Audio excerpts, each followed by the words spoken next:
Chers camarades, bienvenue d'abord pour cette troisième assemblée représentative de la France insoumise. Je commence par remercier les insoumises et les insoumis qui ont travaillé en amont de cette assemblée représentative, dans leur groupe d'action, dans leur boucle départementale, et vous remercier, vous, d'être présents aujourd'hui. Remercier aussi toutes celles et tous ceux qui rendent l'organisation de ce type d'événement possible. C'est les équipes en charge de l'organisation des événements à la France insoumise. Nos camarades en charge de la sécurité, vous savez que c'est particulièrement important en ce moment. Et toutes celles et ceux qui ont contribué à l'organisation de cette journée. Cette assemblée représentative, elle s'inscrit dans un contexte qui est un contexte particulièrement lourd, particulièrement riche, et qui sera forcément au cœur de nos travaux et de nos discussions aujourd'hui. Ce contexte, c'est d'abord une situation internationale qui forcément a impacté aussi notre pays, depuis le 7 octobre notamment. Mais un des messages que nous avons portés depuis le 7 octobre, c'est que ce qu'il se passe au Proche-Orient n'a précisément pas commencé le 7 octobre. Mais il est vrai que depuis le 7 octobre, cette question occupe une grande partie de l'actualité médiatique et politique en France. Et vous avez vu depuis le 7 octobre à quel point la France insoumise a été l'objet d'une campagne d'acharnement médiatique, de diffamation médiatique, tout simplement parce qu'on nous a reproché de refuser de nous aligner sur les partisans du soutien inconditionnel au gouvernement d'Israël. Et parce que nous avons dit dès le premier jour que précisément les événements n'ont pas commencé le 7 octobre et que nous refusions que la barbarie des actes qui ont été commis le 7 octobre conduise à accepter ou à donner un blanc-seing à la barbarie des actes qui sont commis depuis le 7 octobre par l'armée israélienne à l'égard des populations civiles de Gaza. Et nous avons porté sans relâche depuis le premier jour l'exigence d'un cessez-le-feu. Nous l'avons porté à l'Assemblée nationale, nous l'avons porté dans les médias, nous l'avons porté tous ensemble dans la rue, en participant à toutes les manifestations qui ont eu lieu depuis le 7 octobre. Et nous continuons à le faire. Nous avons non seulement participé à ces initiatives, mais dans un certain nombre d'endroits, nous avons aussi été les chevilles ouvrières de l'organisation de ces événements de solidarité. Et nous allons continuer à le faire tant que nous n'aurons pas obtenu ce cessez-le-feu, tant que nous n'aurons pas obtenu la libération des otages et des prisonniers politiques palestiniens, tant que nous n'aurons pas obtenu l'ouverture de négociations pour une solution politique. Le contexte, c'est aussi une crise de plus en plus profonde dans laquelle s'enferme la Macronie et sur laquelle on a eu en début de semaine un nouvel événement. C'est le rejet, le vote à l'Assemblée nationale de la motion de rejet pour rejeter le texte qui était proposé à l'Assemblée nationale par le ministre Darmanin sur l'immigration. Et je pense que cet événement nous a permis de franchir un cap, un seuil supplémentaire dans la crise politique d'un pouvoir qui, depuis 1 an et demi, finalement ne tient plus que par le fil de l'autoritarisme, des passages en force permanents, de l'utilisation des 49.3 à répétition. Alors certes, depuis lundi, on nous dit oui, mais est-ce que vous vous êtes pas tiré une balle dans le pied parce que vous avez refusé cette loi sur l'immigration et qu'il va y avoir une loi plus dure qui va revenir? Je veux juste dire 2 mots sur ce sujet. D'abord, le fait qu'il y ait une commission mixte paritaire entre l'Assemblée nationale et le Sénat ne dépend pas du fait que nous ayons voté ou pas une motion de rejet. S'il n'y avait pas eu de vote de motion de rejet, le texte aurait été examiné à l'Assemblée nationale. Dans l'état actuel des rapports de force, il aurait été rejeté à l'issue de l'examen à l'Assemblée nationale et il y aurait eu là aussi une commission mixte paritaire, c'est-à-dire exactement la situation qu'on a sous les yeux. Deuxièmement, le fait qu'il y ait un deuxième texte qui arrive plus dur à l'Assemblée nationale la semaine prochaine, c'est pas fait, c'est pas écrit.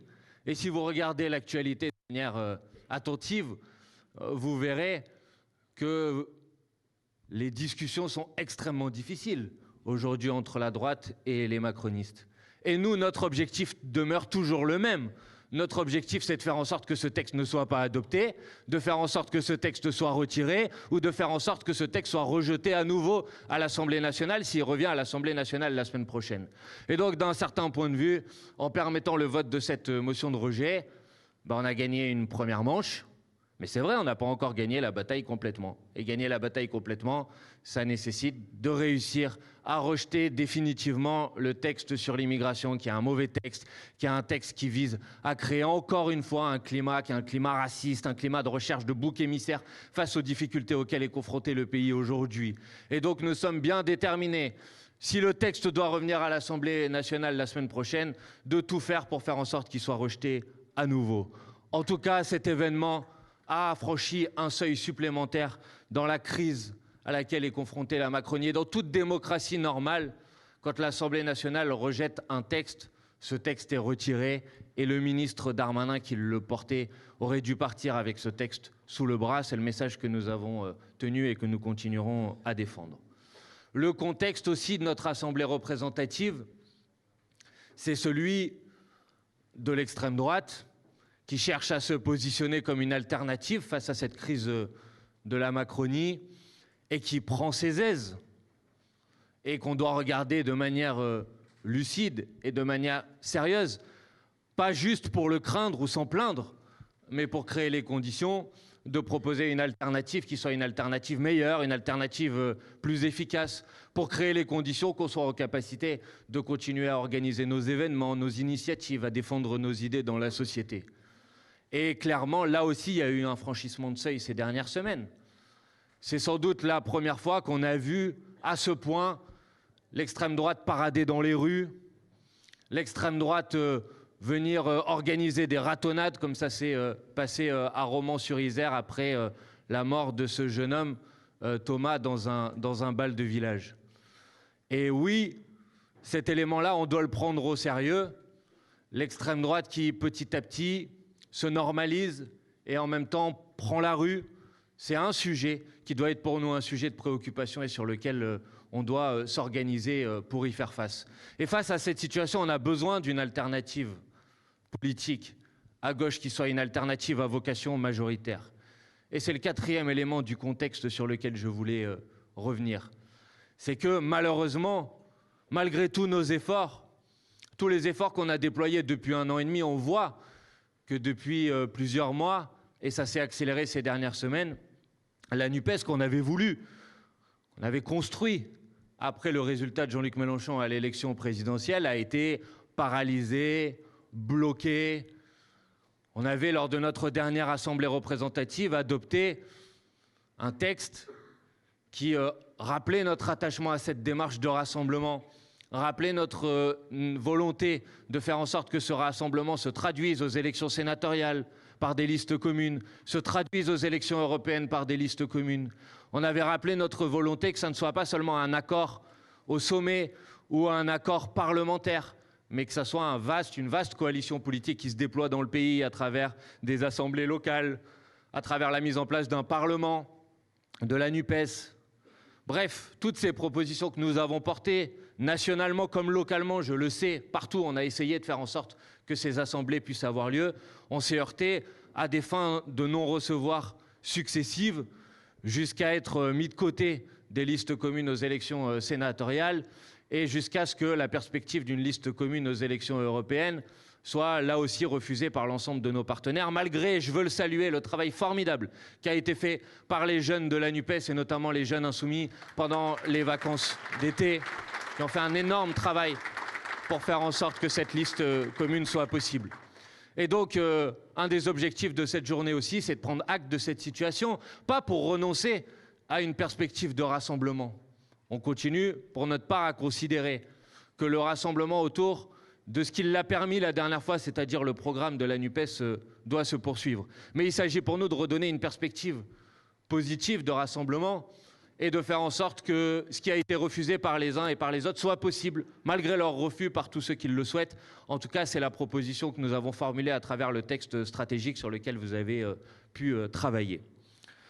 Parce que dans ce contexte-là, au moment où semble se rapprocher des blocages dans la gestion du pays, la possibilité peut-être, même si elle a été écartée cette semaine par le porte-parole du gouvernement, d'une éventuelle dissolution. Mais en tout cas, au moment où le pays recherche une alternative, nous avons besoin de remettre l'unité populaire sur le devant de la scène et redonner une perspective qui soit une perspective majoritaire. Ça fait donc partie des sujets sur lesquels on va travailler aujourd'hui. Aujourd'hui, nous avons besoin de travailler sur cette question. Ça sera l'ordre du jour de cet après-midi. Nous avons besoin aussi de continuer le travail que nous avons fait cette année pour faire avancer notre mouvement, pour le faire évoluer, pour le préciser, pour l'améliorer, bien sûr. Je pense qu'il y a eu un travail conséquent qui a été réalisé cette année. La vidéo que vous avez vue tout à l'heure en a évoqué certains moments, mais il y en a eu d'autres. Et je crois que tout ça est dans le bilan du mouvement sur lequel vous avez pu travailler. Il s'agit maintenant de regarder le travail qui nous reste à faire, et ça sera l'objet des travaux de ce matin. Et puis, bien sûr, parce que l'année 2024 va aussi être une année électorale, avec la perspective des élections européennes au mois de juin, il s'agit aujourd'hui aussi de travailler à la préparation de ces échéances, de fixer les moments du calendrier qui nous amèneront jusqu'à l'élection européenne, de travailler ensemble les procédures qui nous permettront d'y aller, de réfléchir ensemble à quel sera le début de notre campagne, avec la proposition d'une convention au milieu du mois de mars pour lancer officiellement notre campagne des élections européennes. Voilà, rapidement, il y aura d'autres sujets sans doute dans les discussions aujourd'hui, un petit peu les tâches qui sont les nôtres pour aujourd'hui. Voilà, bons travaux à chacune et chacun d'entre vous. Je donne maintenant la parole à Gabriel Amar et Marina Mesure qui vont animer cette matinée. Bons travaux, bon courage.